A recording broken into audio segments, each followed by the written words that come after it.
Ewan, Yes? are you going to play Obi-Wan Kenobi again? Yes.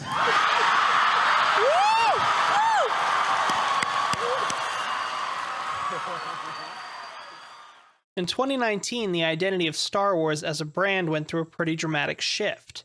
After Solo underperformed at the box office in 2018, Disney began focusing on TV shows to push the Disney Plus streaming service.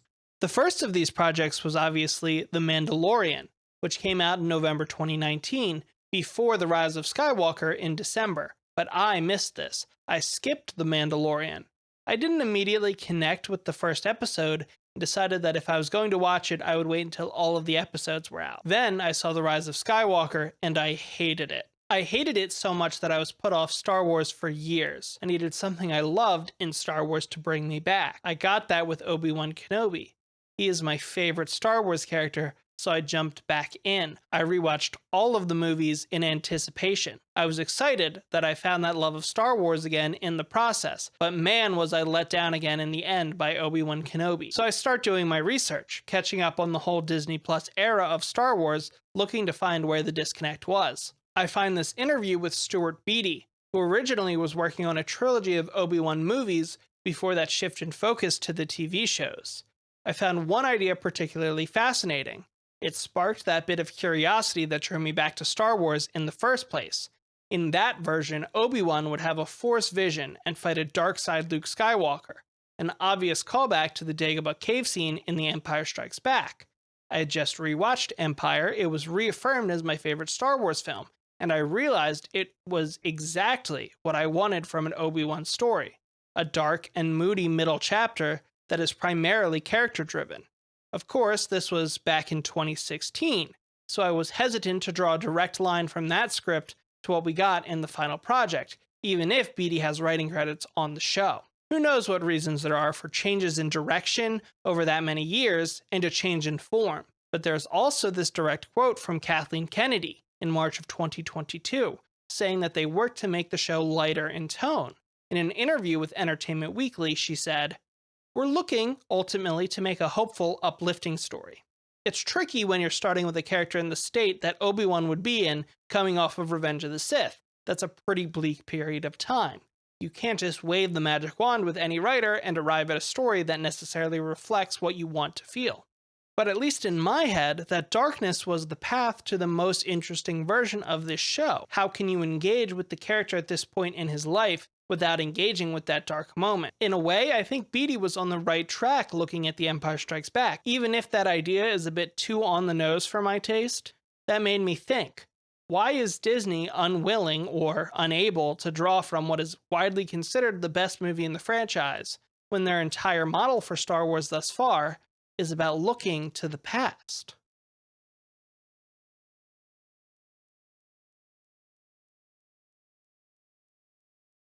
I first want to define my terms a little bit. Let's talk about Obi-Wan Kenobi on its own. If you like the show, I'm about to be pretty harsh on it.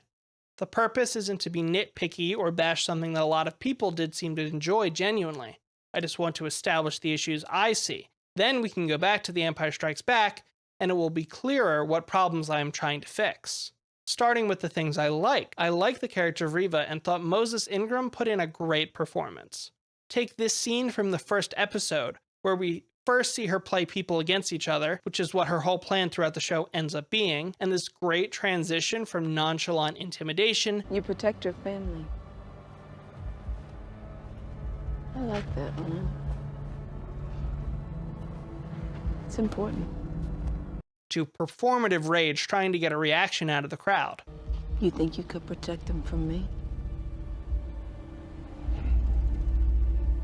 Tell me where the Jedi is, or this man and his family die! If you didn't like this show or her character and blamed it on her, you should fuck off with your racist bullshit. Her character is done a disservice, though, by linking her so much specifically to Darth Vader. It pushes her story too far into the show.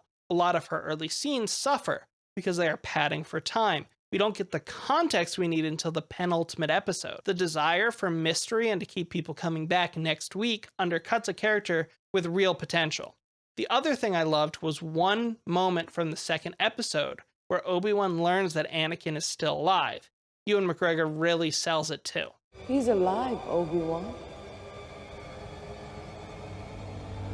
Anakin Skywalker is alive. This is the one thing that I would keep in reworking this show. It is a fantastic character moment, and I was excited because I thought it would be what kicked the show into high gear. Obi-Wan would realize that he is still directly linked to and responsible for the Empire's atrocities, and have to face that guilt head on. Unfortunately, the rest of the show doesn't do much with it in regards to Obi-Wan's character. Instead, it uses it as an excuse to parade Darth Vader around and develop Anakin even more. The biggest limitation on the show is how the world of Star Wars is closed in around Obi-Wan Kenobi. In the original film, he is a mysterious and cool space wizard. He functions as a portal into a world larger and more fantastical than Luke Skywalker or the audience understands. In The Empire Strikes Back, he is overshadowed by Yoda. We need a new Jedi Master to train Luke and establish the Jedi ethos.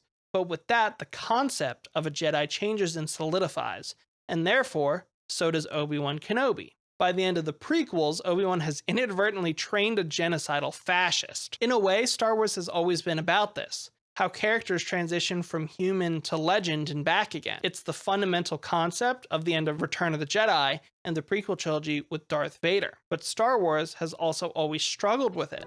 Darth Vader's actions in the prequels and shows like this one make his redemption feel cheaper. It takes on less mythic proportions as they work to bridge the gap between Anakin and Vader. It begins to feel more like letting a horrible person into heaven for doing the bare minimum one time.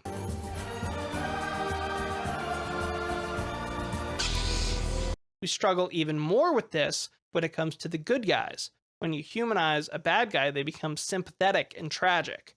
When you humanize the good guy, so much of what comes out are their flaws and their failures. This is why so many struggled with the way that Luke is handled in The Last Jedi. His entire arc is about challenging and then ultimately coming to terms with that inherent dichotomy of being a Star Wars protagonist. What? I'm gonna walk out with a laser sword and face down the whole First Order? It is even harder with a character like Obi-Wan. He is a more subtle character, at least for Star Wars. There just isn't a lot of wiggle room here. So instead, Disney runs in the opposite direction and leans in hard. They focus on tie-ins and fan service, giving the character less room to breathe. The inclusion of Leia causes a lot of pointless questions about the canon. It's not that it's important for everything to line up perfectly with the original Star Wars. That movie was made a long time ago, no concept of what this whole thing was going to become. There are going to be some glitches, and that's okay. But when it is the main thing happening for the first part of the show, it becomes distracting. Later in the series, Obi-Wan discovers the body of a character from the Clone Wars series. I know that people liked that show, but what does it have to do with anything here? If the show was more focused on his guilt from that period of his life, this could go somewhere. But the show completely drops it afterward, so it ends up being pure fan service. The most egregious issue is how the show cannot resist diving back into the Skywalker saga. The show ends up being just as much about Darth Vader as it does Obi-Wan, but there is so little left to say. Each of the 6 episodes of the show takes inspiration from the 6 Lucasfilms. Episode 1 focuses on a young kid who will become central to the series, like a Phantom Menace. Episode 2 features a neon-lit chase sequence like Attack of the Clones. In Episode 3, Vader burns Obi-Wan the same way he was burned in Revenge of the Sith. Episode 4 is about sneaking into Empire territory to rescue Princess Leia. Episode 5 has the Empire seizing a rebel base. And in Episode 6, our protagonist willingly gives themselves up to meet Darth Vader, and eventually defeats him, like in Return of the Jedi. But Obi-Wan's arc in this show doesn't and shouldn't mirror the Skywalker arc from those movies. The Skywalkers are all about grappling with strong feelings. Obi-Wan, especially as a representation of the Jedi as they existed in the prequels, is too aloof if anything. Luke and Anakin's arc ends in parental love and forgiveness. Obi-Wan needs to end the show at a point where he thinks Darth Vader needs to be defeated and killed. They do not line up, and as a result, the callbacks feel superfluous and cheap. No insight into the characters is gained. At best, it makes the audience say, "Oh yeah, I saw that movie." The show also does seem to have a problem with its action sequences. I suspect they have to do with the volume or trying to shoot outside of the volume, as little as possible to save money. The most obvious examples here are the early chase sequences. In episodes 1 and 2, Leia ends up running away from a bunch of adults. It is unconvincing, to say the least. I point this out because these problems often occur at the same time as the writing issues. The Leia chase sequences, the lightsaber duels with Darth Vader. Star Wars has often gotten away with eliding writing issues with engaging action. Even The Rise of Skywalker accomplishes that somewhat, but when the action isn't working either, it exacerbates those writing issues.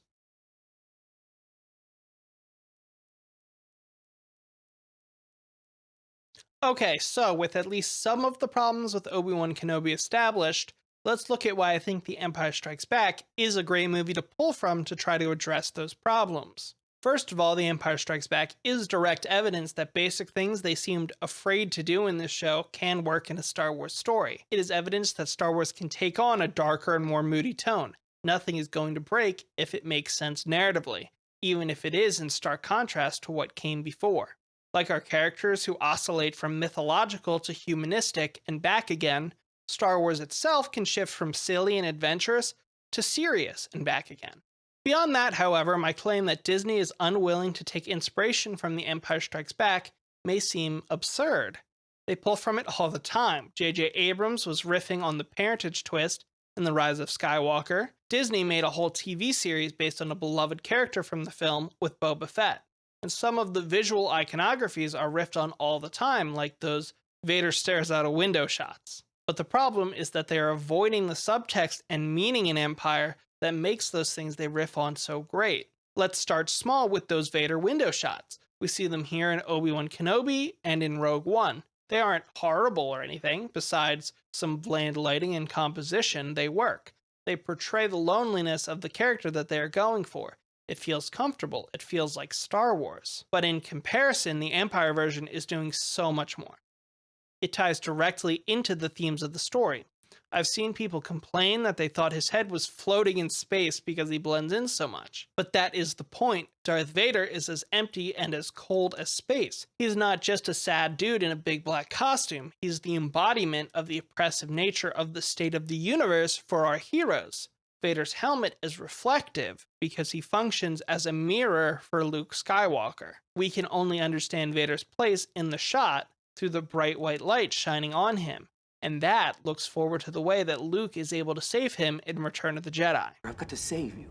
You already have. Luke. You were right. You were right about me. Let's look at something bigger. The end of the movie, with the big twist. No, I am your father. As I said, we've seen J.J. Abrams go for something similar in Rise of Skywalker. You're his granddaughter. You are a Palpatine. And once again, I don't think that is completely hollow of meaning. Rey's desire for belonging and a place in the universe is well established in the sequel trilogy. The Palpatine is your grandfather twist does engage with that, even if I don't personally like it. But The Empire Strikes Back once again nails it here. The plot twist of Darth Vader literally being Luke's father hits so hard because it lines up with the thematic intent of the movie. Luke still doesn't get it yet. He ignores the vision on Dagobah and ignores Yoda and Obi-Wan. You must not go. The movie has to grab Luke by the shoulders and give him a good shake. Because Luke is our eyes into this world, it gives us a good shake too. That is the actual problem here. Obi-Wan isn't missing the legendary characters or iconography or connection to the rest of the franchise. It is missing the context and meaning that makes those things pop. That's why the callbacks in Obi-Wan Kenobi fall flat, and why I don't think the direct copycat scene mentioned in that interview would work either. The Empire Strikes Back shows that Star Wars is at its best when it is grappling with ideas about how to be good and using its conflicts to challenge its characters on that. We watch Luke make the mistake of going to Bespin. He doesn't help his friends at all, loses his hand, and ends up needing to be rescued himself. And we love him for it because he has convictions. The important thing here is that the characters have viewpoints and ideas and character arcs that interact with the plot. That seems a little absurd to say, like the bar's on the floor here. But in Obi-Wan Kenobi, they don't. Characterization Obi-Wan gets is a struggle to connect with the Force and wanting to see Liam Neeson, but being plagued by nightmares and bad memories. That ties in somewhat with the overall idea of moving on from the past and believing in the future, i.e. saving and protecting Leia. But it's paper thin and the show just makes gestures at it in quiet moments. When the actual plot is happening, when there's real conflict, all of that is basically irrelevant. He spends the whole first episode rejecting the call. That took about 2 scenes in the original Star Wars, but since this story is partially about overcoming that doubt, I do get really hammering it home. But then he spends the next 2 full episodes running away. If your character runs away from every fight, and there aren't consequences for running away from that fight, on a thematic level, their character is not relevant to the story. Even if it makes literal sense that they would need to constantly flee. Physical confrontation and good storytelling should be representative of an ideological or thematic struggle in the text. It should lead to new revelations about that struggle. An opinion changes, power changes hands, a character grows as a person. The fight at the end of Empire isn't just about if Darth Vader can capture Luke in carbonite. It is about if he can prey on his fears and ambitions and convince him to join the dark side. That's why the fight doesn't end when Luke jumps out of the pit. Vader doesn't even seem upset that his plan didn't work. Perhaps you are not as strong as the Emperor thought. Impressive. That's because the emotional stakes haven't been resolved yet. At the end of the show, Obi-Wan says that he needs to kill Darth Vader and that Whether he dies or I do, this ends today. then obviously he doesn't, but they don't even bother coming up with a reason for him not to. He just walks away. Goodbye, Darth. So it just feels like we are going through the motions. At least we saw the struggle play out, but the emotional stakes still don't get resolved. The characters in Obi-Wan almost never disagree about what to do, certainly not on philosophical terms. In the 4th episode, a character puts up a bit of a fight. I need your help. So does every kid making a rock flow from here to Coruscant. Someone very important to me has been taken. I need your help to get her back. General, I'm sorry, but that's not my problem. Obi-Wan gives a non-argument. I can't lose her. You've no idea what the Empire is capable of. The guy who has been smuggling people to safety while he hid on Tatooine. The guy gives a line about his wife's tragic backstory, and then boom, he's in. That's the best we get. One whole scene. In Empire, that's what the movie is about. Should you care more about those closest to you or the fate of the galaxy? Can those be the same thing? Is the aspiration to be a hero good or a path to downfall and failure? But Disney doesn't want to say anything as complex as that. So its characters can't say anything as complex as that. And unfortunately, that means they really can't take inspiration from The Empire Strikes Back.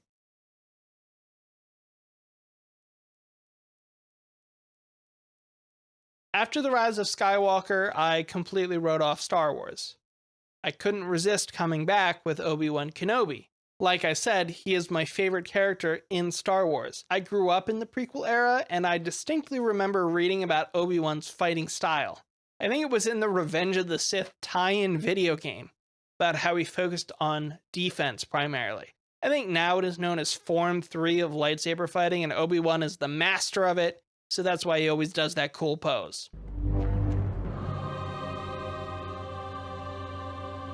Something about that stuck. One of my main hobbies in high school was competitive fighting games. I built an entire identity in that space of fighting defensively and cautiously. It became a part of me as a person because I loved Obi-Wan Kenobi so much. As I grew up, the small tragedy of his story became more relatable to me. Seeing your friends hurt and make bad decisions, knowing enough to be concerned but not having the tools to help in any meaningful way. Ultimately letting those people down. And that is how Disney hooked me. That's the pitch, right? Throw as much marketable and nostalgic IP on the screen as possible to get people to pay that monthly subscription. You can see online how much people care about seeing Hayden Christensen again in the series. I get that.